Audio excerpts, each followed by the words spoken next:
This is the Life by Design with Angela Weiss Podcast, episode 32, Thursday, Mini Mental Health, Permission to Stand Down, Learning to Stand Down Without Losing Yourself. Have you ever felt like if you stopped holding everything together, that everything might fall apart? Or maybe even more honestly, you're not sure who you would be anymore? If you weren't the strong one, the one who handles the things, all the things, the one that everyone relies on? If that sounds familiar, then this episode is for you. Welcome back to the Life by Design with Angela Weiss Podcast. I'm Angela Weiss, nurse practitioner, author, and someone who has spent years walking alongside people who have carried far more than anyone else ever saw. Before we begin, I just want you to take a deep breath with me. Inhale slowly and exhale. Wherever you are right now, driving, folding laundry, going for a walk, sitting in your office, walking outside, or lying awake at night, just pause for a moment. You don't have to rush through this. You don't have to hold everything up right now, and you don't have to hold everything together. And I want to say this too. This is not a polished podcast. The dogs might bark or the cat may wander through the video, be meowing or making chaos all around me. I might stumble over my words. I do all the time, and I'm probably going to pause to take a drink of tea today because, well, I have allergy issues. So you may hear life happening in the background, and honestly, that feels perfect for this conversation and so many others because there are no do-overs in life. And this podcast was never meant to be perfect. It was just meant to feel real. And I want this to feel like a space where you feel like you can show up just as you are. No judgment.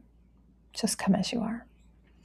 Over the last several episodes, we've talked about why you can't just turn it off and what your body is trying to tell you, the cost of staying in survival mode, and why you can't talk about it, what it feels like when you start feeling again.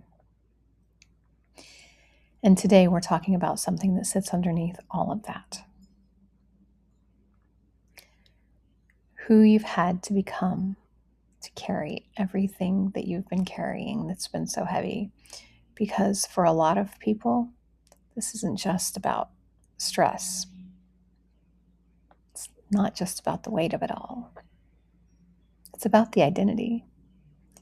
You didn't just learn how to handle things. You became the strong one, the dependable one, the one who doesn't fall apart. My goodness, I'm hearing myself in these words. And that identity had served a purpose for a time. Doesn't it always? It helped you survive. It helps you function. It helped you get through things that you honestly should have never had to carry alone.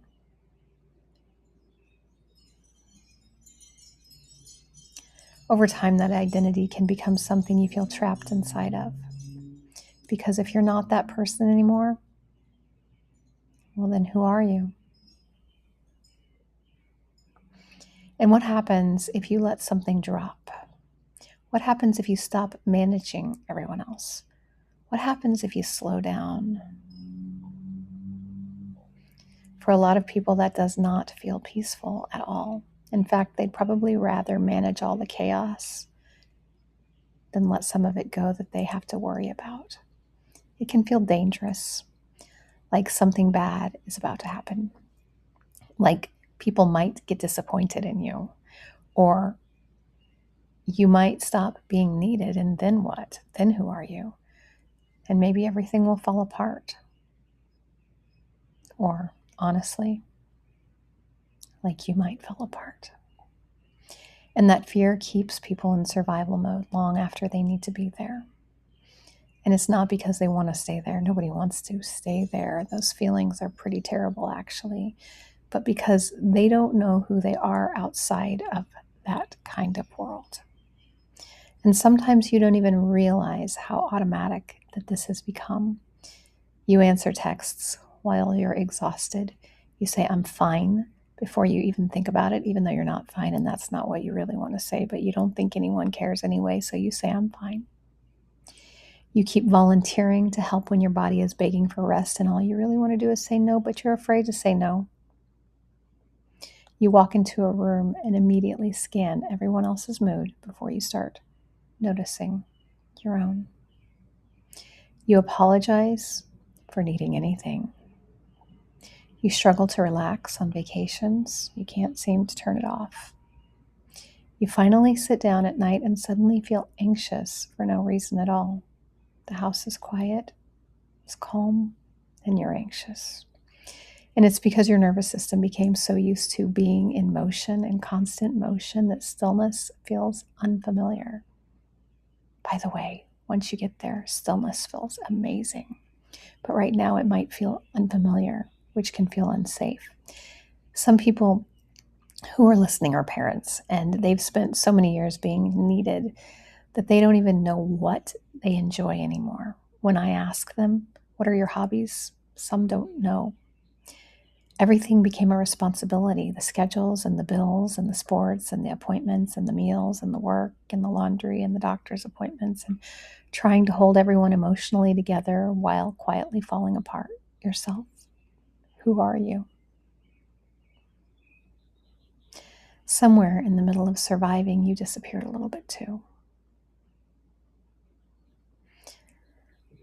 And for some people listening, especially helpers, nurses, providers,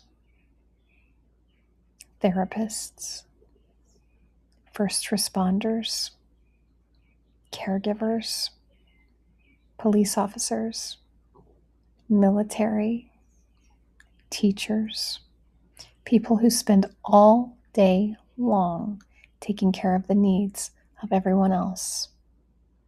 You become so used to functioning under pressure that calm feels so uncomfortable.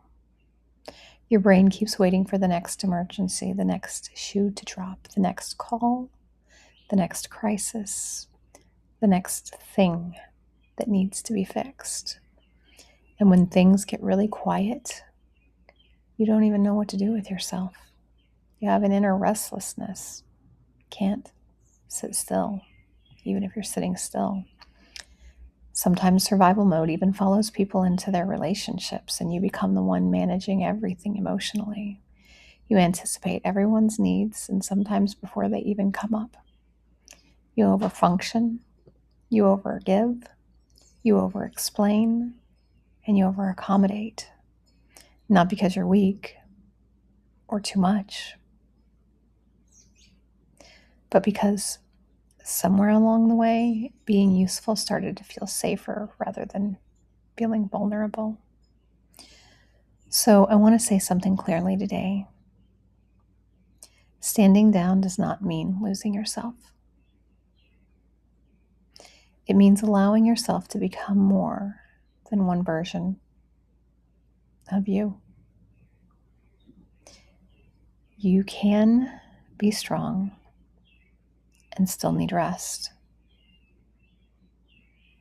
You can be dependable and still need support, need somebody to help you out with things sometimes.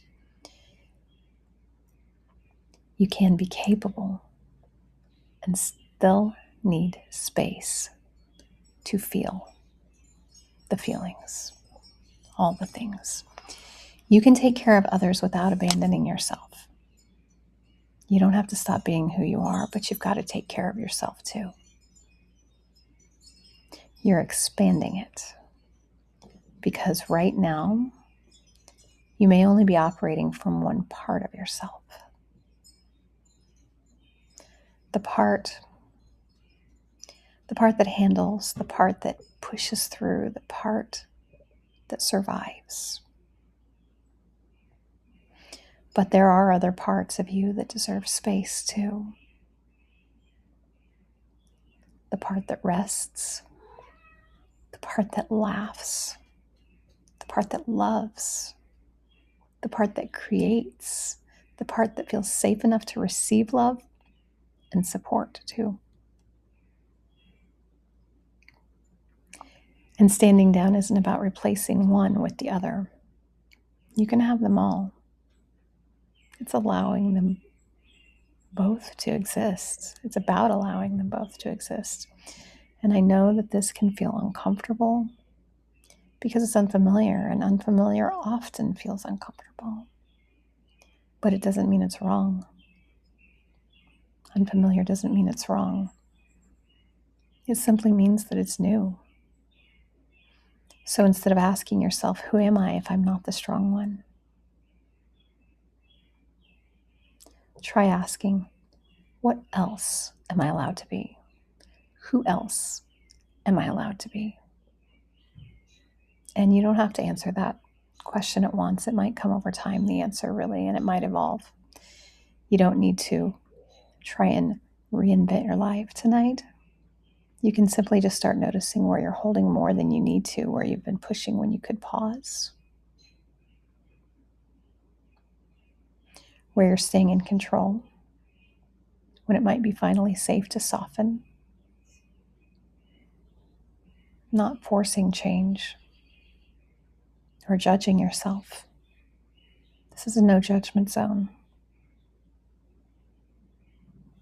Just allowing space, and sometimes standing down starts very small. Maybe it looks like sitting in silence for 5 minutes without reaching for your phone. Letting yourself rest without having to earn it first by, well, once I get this done or once I do that, I'll be able to. And asking for help instead of automatically saying, I've got it. Saying no without a long explanation, because no is a complete sentence, no period. You don't have to explain. And allowing yourself to enjoy something small without guilt. Tiny moments where your body slowly learns, I don't have to stay in survival mode to be safe. And a lot of people think healing means becoming a completely different person. But sometimes healing is simply just becoming safe enough to unclench your jaw. And maybe your fists too, depending on who you are and where you're at. Safe enough to stop performing strength every second of the day. Safe enough to let yourself be human too. No one's perfect. You don't have to act like you are. You're safe enough to be a human. Some people have been surviving for so long that they mistake exhaustion for, this is just who I am now. They think, this is all I know. Anxious. They're hypervigilant. They're always thinking, always carrying, always scanning for the threats. Always doing. Always on high alert. But survival mode does not have to be your identity. It's a state that your body learned to get through a time, and states can change. Maybe the goal was never to become less strong. Maybe the goal is to finally become safe enough to put the armor down sometimes. You're still you behind all of it. At the end of the day, even though that's very vulnerable, you're still you. You're just no longer limited to one version of yourself anymore. And if nobody has told you this lately, you're allowed to rest too. You're allowed to take a break. You're allowed to soften and let your guard down. You're allowed to be cared for too.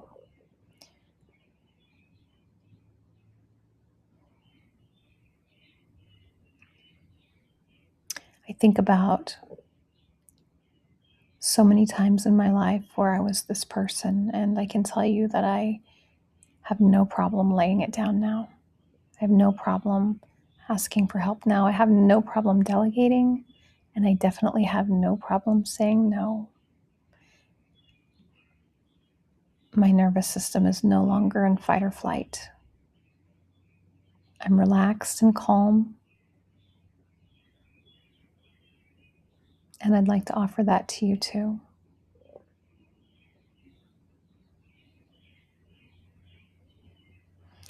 I wrote permission to stand down as a thought that I was thinking at 19 years old, working in law enforcement with police officers every day who are on high alert, with a brother who was a police officer on high alert. Me, as a police dispatcher, a 911 dispatcher on high alert. You never know what call is going to come when you pick up the phone, what's going to be on the other side. And I had to learn very early how to be calm for the caller, how to be calm for the officer on the radio. And I carried a lot of things. Being a mom, I carried a lot of things. Still do. Then when I became a nurse, oh my goodness, working in the ICU, that was heavy. I didn't know how to put it down, but I can tell you this, there were days when I would go home from work so completely drained. Nothing to give my children, nothing to give anybody. I would drive so slow to get home to try and decompress. I would sometimes eat my dinner in the car and cry for the things that I had to go through. They were so heavy. When I was a nurse practitioner in the emergency department in the ICU, same thing. Some of the things that I saw, I wish I'd never seen. I carried them for a long time. I went into work in forensics with some very severely mentally ill people. Saw some things that I could have never made up. I could have never even dreamed up in my mind. Carried those things. You know, at some point you just got to let it go.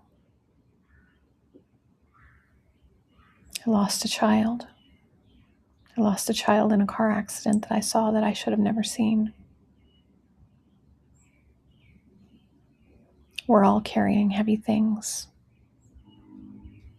We all have things that we can set down, that we need to, so that we can be fully whole, so that we can heal. Take care of yourself. I tell my patients this all the time. If you don't take care of yourself, you cannot take care of anyone else. If you don't love yourself enough to take care of yourself, how can you love someone else? You have to take care of yourself first. When you get on an airplane, they say, put your oxygen mask on first. Because if you lose your oxygen, you can't help your child or your spouse or your parent or your friend or your neighbor, whatever. You are allowed to put your oxygen on first. You're allowed to rest. You're allowed to give some of this stuff up that you've been carrying.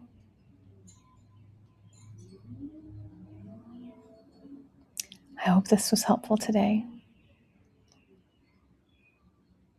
This podcast is for educational purposes only and is not a replacement for mental health care.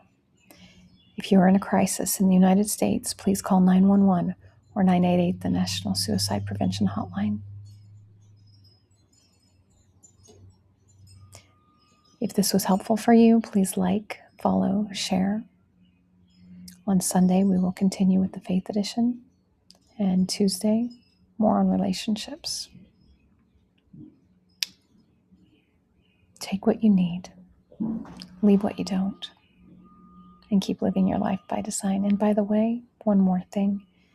You can follow me on Facebook at Life by Design Press, on Instagram, Angela Weiss Author. I'll put my author website in the show notes, and Permission to Stand Down, as well as Standing Beside the Warrior, which is for the loved ones of the person who needs to stand down, and Answering the Call, which is about the life of a 911 dispatcher, all available, and many more on Amazon. Thank you and have a blessed day.